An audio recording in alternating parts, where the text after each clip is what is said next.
श्री शिवाय नमस्तु भयम। दोस्तों, जैसा कि आप सभी लोग जानते हैं कि 10 फरवरी 2026 यानी मंगलवार को पड़ रही है फाल्गुन मास की कृष्ण पक्ष अष्टमी तिथि। और दोस्तों, ये वह तिथि है जो फाल्गुन मास में पड़ने वाली सबसे बड़ी तिथि है, क्योंकि ये मंगलवार के दिन पड़ रही है और इसका बहुत ही बड़ा और विशेष महत्व होता है। पूज्य गुरु जी ने कहा है कि अगर कभी भी मौका लग जाए और फाल्गुन महीने की अष्टमी तिथि मंगलवार को पड़ जाए तो आप लोगों को एक छुटकी काला तिल वाला उपाय तो अवश्य ही करना चाहिए। इन दोनों का संयोग बहुत ही कम आता है।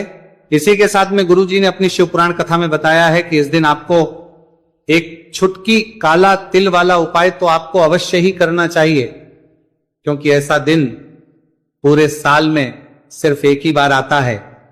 और दोस्तों, आप सभी लोग जानते हो कि मंगलवार अष्टमी तिथि का अगर सबसे बड़ा कोई उपाय है तो वह एक छुटकी काला तिल वाला उपाय है। तो दोस्तों, मंगलवार अष्टमी तिथि के दिन आप लोगों को इस एक छुटकी काला तिल वाला उपाय को जरूर करना है। बहुत सारे लोग होंगे जिन लोगों ने इस उपाय को ना किया हो, मतलब पूरा साल निकल गया, उन्होंने किसी भी दिन इस छुटकी काला तिल वाला उपाय को ना किया हो। पर दोस्तों, आपके पास एक आखिरी मौका बचा हुआ है, जो कि 10 फरवरी मंगलवार अष्टमी तिथि के दिन है। इस दिन आप लोगों को इस वाले उपाय को जरूर कर लेना है। भले ही आपने पूरे महीने भर इस उपाय को ना किया हो, पर अगर आपने इस महीने के मंगलवार अष्टमी तिथि के दिन अगर इस वाले उपाय को कर लिया तो आपको इस उपाय को करने का वह फल मिलेगा जिसकी आपने कभी कल्पना भी नहीं करी होगी। इसीलिए आप लोग इस वाले उपाय को एक बार जरूर कर लेना है, ताकि आप लोगों के हाथ से ये मौका ना जा सके और आपको इस उपाय को करने का फल मिल सके। दोस्तों, यह उपाय पंडित जी ने अपनी अभी की ही श्री शिव महापुराण की कथा में बताया है। उपाय को आज हम आपको बहुत अच्छे से समझाने वाले हैं। इस वीडियो को देखने के बाद इस उपाय को समझने के लिए आपको कोई और वीडियो को देखने की जरूरत नहीं पड़ेगी। तो चलिए दोस्तों, उपाय को शुरू करते हैं। देखिए, ये इस फाल्गुन महीने के मंगलवार अष्टमी तिथि के दिन ये इतना खास होता है, इतना महत्वपूर्ण होता है, देखा गया है। कभी कभी बड़े बड़े पूजा पाठ अनुष्ठान से जो मनोकामना पूर्ण नहीं होते, वो फाल्गुन महीने की मंगलवार अष्टमी तिथि के दिन एक छोटे से उपाय करने से ही आपकी मनोकामना पूर्ण हो है। और बहुत सारे लोगों ने इस उपाय को किया भी है और उनको इस उपाय को करने का फल भी जरूर मिला है। अगर आप लोग भी इस उपाय को करना चाहते हैं तो आप इस उपाय को पहले अच्छे से समझ लेना, सुन लेना, उसके बाद करना, आपको इस उपाय का फल जरूर मिलेगा। और इस उपाय को कर लेने से आपके घर में चाहे किसी भी प्रकार की दुहक और समस्या क्यों ना चल रही हो, आपको उसका कारण भी नहीं पता है कि भाई ये समस्या किस कारण से चल रही, उसका कुछ भी कारण हो सकता है, जैसे पितृदोष हो सकता है या किसी भी तरह का मंगल दोष भी हो सकता है। तो इस दिन आप लोगों को ये वाला उपाय कर लेना है। ये एक ऐसा उपाय है जिस उपाय को अगर किसी विशेष दिन पर किया जाए तो भाई उस विशेष दिन का जो है वो तो हमें मिलता ही मिलता है, पर हमने उस दिन पर इस उपाय को किया है तो हमें उससे भी बड़ा फल मिलता है, और फल बहुत जल्दी मिलता है, क्योंकि आप इस उपाय को बहुत ही बड़े और विशेष दिन पर रहे हो। तो चलिए अब उपाय के बारे में बात करते हैं, लेकिन उससे पहले आप लोगों को यह जानना आवश्यक है कि आखिर ये उपाय किस समय करना है, किसको करना है और कैसे करना है। तो चलिए हम आगे आपको वीडियो में एक एक करके बता देते हैं, लेकिन उससे पहले अगर आप लोग हमारे चैनल पर पहली बार आए हैं या फिर मेरी आवाज आज पहली बार सुन रहे हैं तो हमारे चैनल को सब्सक्राइब जरूर कर लेना और इस वीडियो को लाइक करके कमेंट बॉक्स में श्री शिवाय नमस्तु भयम ओम नमः शिवाय जरूर टाइप कर देना। तो दोस्तों, इस एक छुटकी काला तिल वाला उपाय को हमें इस मंगलवार अष्टमी तिथि के दिन कैसे करना है, किसको करना है, किस समय करना है और कहां पर करना है, ये सारे सवालों के जवाब आपको इस वीडियो में मिल जाएंगे। और जो ये वीडियो देखेगा भाई, उसको एक छुटकी काला तिल वाला उपाय जरूर करना चाहिए, क्योंकि इस दिन काला तिल का भी बहुत ही बड़ा और विशेष महत्व होता है। और बात आ जाए एक छुटकी काला तिल वाला उपाय की, तो ये सोने पे सुहागा वाली बात हो जाती है और ये एक बहुत ही बड़ा उपाय हो जाता है इस मंगलवार अष्टमी तिथि का। तो अब दोस्तों, इस एक छुटकी काला तिल वाला उपाय को आखिर करना किसको है, सबसे पहले हम लोग वो बात जान लेते हैं।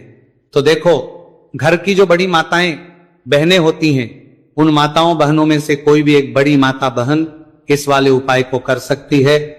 और दोस्तों, अगर आप तो अपने घर में से सभी सदस्यों को भी इस उपाय को करवा सकते हैं।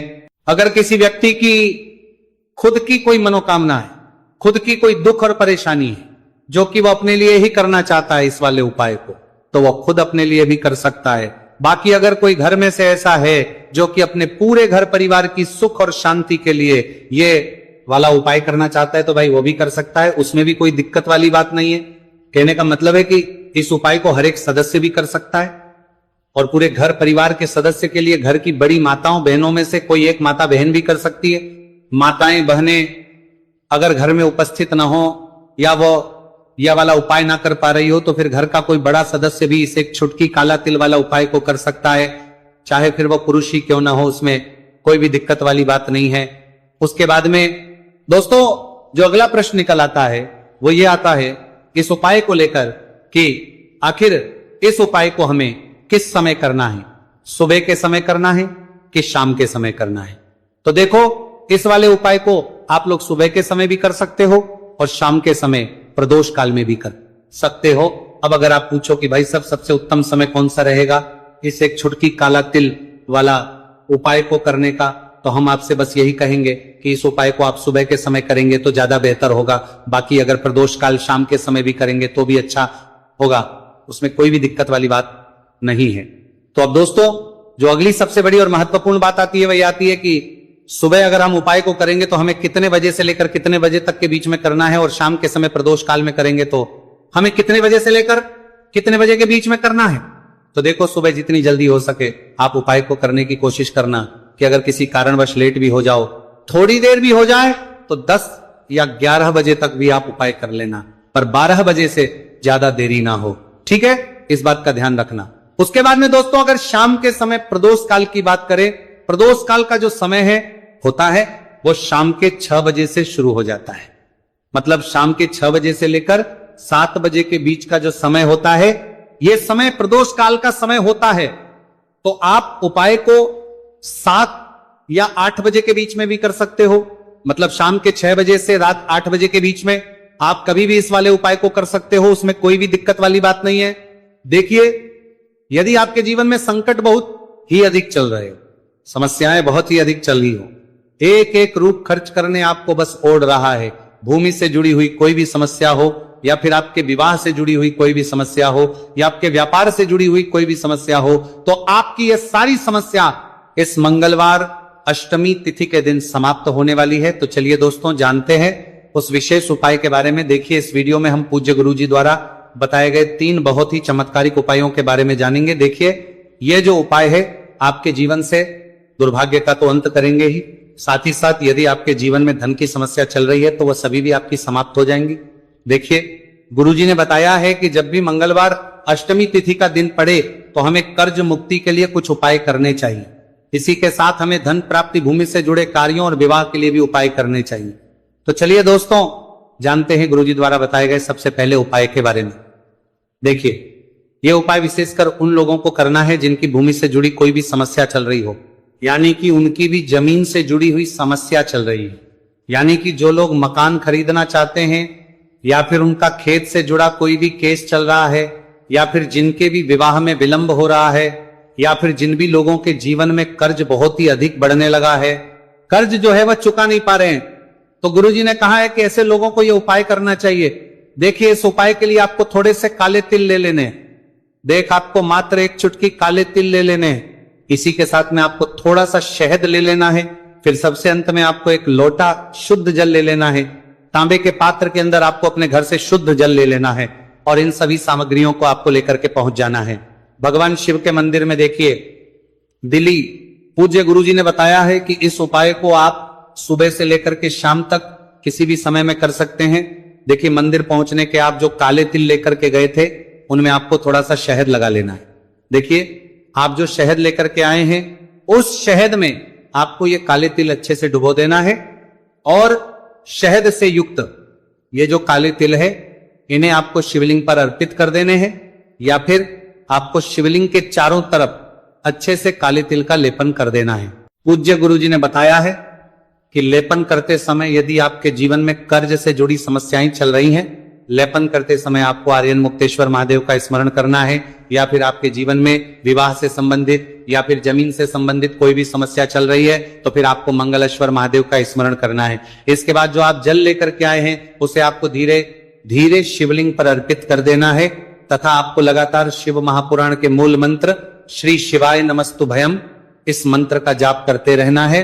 पूज्य गुरुजी ने बताया है कि सिर्फ एक मंगलवार अष्टमी तिथि यह उपाय करके देखना और आप स्वयं देखेंगे कि 2 से 3 महीने के अंदर आपके जीवन से जुड़ी हुई जो भी समस्याएं हैं बस सभी समस्या बहुत ही जल्द महादेव की कृपा से दूर होने लगेगी। तो दोस्तों इस प्रकार से आपको ये पहला उपाय ना है। अब हम जानते हैं दूसरे विशेष उपाय के बारे में। देखिए इस उपाय के लिए आपको एक प्यारी सी बेलपत्र ले लेनी है। इसी के साथ में एक लोटा शुद्ध जल लेना है तांबे के पात्र के अंदर और इसी के साथ में आपको थोड़ा सा शहद ले लेना है। देखिए मंगलवार का दिन है और मंगलवार अष्टमी तिथि के दिन यदि हम शहद का उपाय करते हैं तो इससे महादेव हमसे बहुत ही अधिक प्रसन्न होकर के हमारी मनोकामना को परिपूर्ण करते हैं। देखिए दोस्तों यदि आपको बेलपत्र नहीं मिल पाती है तो आप भगवान शिव के शिवलिंग पर जो बेलपत्र छड़ी हुई वो होती है उसे शुद्ध जल से धो करके उसका उपयोग कर सकते हैं। तो इन सभी सामग्रियों को आपको भगवान शिव के मंदिर में लेकर के पहुंच जाना है। गुरुजी ने कहा है कि इस उपाय को भी आप सुबह से लेकर के शाम तक किसी भी समय में कर सकते हैं। देखिए मंदिर पहुंचने के बाद आपके पास जो एक बेलपत्र है और बेलपत्र की जो सबसे बड़ी वाली पत्ती होती है और उसकी जो चिकनी साइड होती है उस पर आपको अच्छे से शहद का लेपन कर देना है। यानी कि बेलपत्र की बड़ी वाली पत्ती पर पूरी ही पत्ती पर अच्छे से शहद लगा देना है। अब देखिए ये जो बेलपत्र है इसे आपको अपने सीधे हाथ की हथेली पर रखना है और आपके जो भी कार्य अटक रहे, देखिए बहुत से लोग ऐसे होते हैं जो अपने नौकरी को प्राप्त करने के लिए सालों से तैयारी करते हैं लेकिन उनको नौकरी नहीं प्राप्त हो पाती है। बहुत से ऐसे लोग होते हैं जो बहुत ही मेहनत करते हैं, धन भक्ति के लिए बहुत अधिक प्रयास करते हैं लेकिन फिर भी उनको धन प्राप्त नहीं हो पाता है। तो गुरुजी ने बताया है कि जब भी आपको अपने कार्यों में सफलता ना मिले तो फिर आपको मंगलवार के दिन इस उपाय को अवश्य करना चाहिए। देखिए अब आपको जिस भी कार्य में सफलता प्राप्ति करनी है उस कार्य को सफल बनाने के लिए आपको महादेव से प्रार्थना कर लेनी है और फिर ये जो एक बेलपत्र है इसे आपको भगवान शिव के शिवलिंग पर अर्पित कर देनी है। देखिए बेलपत्र की चिकनी साइड जिस पर आपने शहद लगाए हैं वह शिवलिंग से स्पर्श रहेगी और इसकी जो डंडी है वो आपको जलाधारी की ओर रखनी है। इस प्रकार से आपको यह बेलपत्र अर्पित कर देनी है। अब देखिए आप जो एक लोटा जल लेकर के आए हैं उसे आपको भगवान शिव के शिवलिंग पर धीरे धीरे अर्पित कर देना है। श्री शिवाय नमस्तु भयम इस मंत्र का जाप करते हुए देखिए जैसे ही यह जल शिवलिंग से होकर के जलाधारी की ओर बह करके आएगा तो इसे आपको थोड़ा सा अपने सीधे हाथ की हथेली में झेल लेना है। इस जल को आपको अपनी दोनों आंखों पर लगा लेना है और इस जल का थोड़ा सा छिड़काव आपको अपने शरीर पर कर लेना है। पूज्य गुरुजी ने बताया है कि जब भी हम मंगलवार के दिन शहद वाली बेलपत्र शिवलिंग पर अर्पित करते हैं तो इससे हमें महादेव हर कार्य में सफलता प्राप्त करवाते हैं। यदि हमें अपनी मेहनत करने के बावजूद भी पर्याप्त मात्रा में सफलता नहीं मिल पा रही है तो गुरुजी ने कहा है कि आपको मंगलवार अष्टमी तिथि के दिन यह चमत्कारिक उपाय अवश्य ही कर लेना है। अब दोस्तों हम जान लेते हैं गुरुजी द्वारा बताए गए तीसरे विशेष उपाय के बारे में। देखिए इस उपाय के लिए भी आपको मात्र 1 लोटा शुद्ध जल ले लेना है तांबे के पात्र के अंदर। फिर इसी के साथ में आपको एक प्यारी सी बेलपत्र ले लेनी है। बेलपत्र आपको ध्यान रखना है कि कैसे भी कटी हुई खंडित नहीं होनी चाहिए। अब देखिए मात्र 2 सामग्री लेकर के आपको भगवान शिव के मंदिर में पहुंच जाना है। पूज्य गुरुजी ने बताया है कि यह उपाय विशेषकर उन लोगों को करना है जिनकी कोई भी विशेष मनोकामनाएं जो कई दिनों से परिपूर्ण नहीं हो पा रही, चाहे वो विवाह से संबंधित हो, नौकरी से संबंधित हो, व्यापार से संबंधित हो, चाहे किसी भी प्रकार की मनोकामना है जो परिपूर्ण नहीं हो पा रही है तो उसके लिए आपको यह उपाय करना है। देखिए इस उपाय को भी आप सुबह से कि शाम तक किसी भी समय में कर सकते हैं। देखिए मंदिर पहुंचने के बाद सबसे पहले तो आप बेलपत्र लेकर के आए हैं, उसे आपको अपने सीधे हाथ की हथेली पर रखना है और आपको महादेव से प्रार्थना करनी है कि हे मेरे महादेव, मेरी ये जो मनोकामनाएं बहुत दिनों से अधूरी है, मैंने कई प्रकार के उपाय कर लिए हैं, कई प्रकार के व्रत कर लिए हैं, लेकिन अभी तक मेरी मनोकामना परिपूर्ण नहीं हो पाई है, तो उस मनोकामना को परिपूर्ण करने के लिए प्रार्थना करनी है और यह एक बेलपत्र आपको शिवलिंग पर अर्पित कर देनी है। देखिए बेलपत्र की जो चिकनी साइड है वह शिवलिंग से स्पर्श रहेगी और इसकी जो है वो आपको जलाधारी की ओर रखनी है। इस प्रकार से आपको यह बेलपत्र अर्पित कर देनी है। इसी प्रकार से आपको यह बेलपत्र अर्पित करनी है। अब देखिए, आप जो एक लोटा शुद्ध जल लेकर के आए हैं, इसे आपको धीरे धीरे शिवलिंग पर अर्पित कर देना है। इस मंत्र का जाप करते हुए देखिए, जल अर्पित करते हुए आपको कम से कम 11 बार श्री शिवाय नमस्तु भयम या फिर ओम नमः शिवाय इस मंत्र का जाप कर लेना है। पूज्य गुरु जी ने बताया है कि जो भी व्यक्ति 10 फरवरी मंगलवार अष्टमी तिथि के दिन शिवलिंग के सामने इस उपाय को करता है तो उसकी जो भी मनोकामना है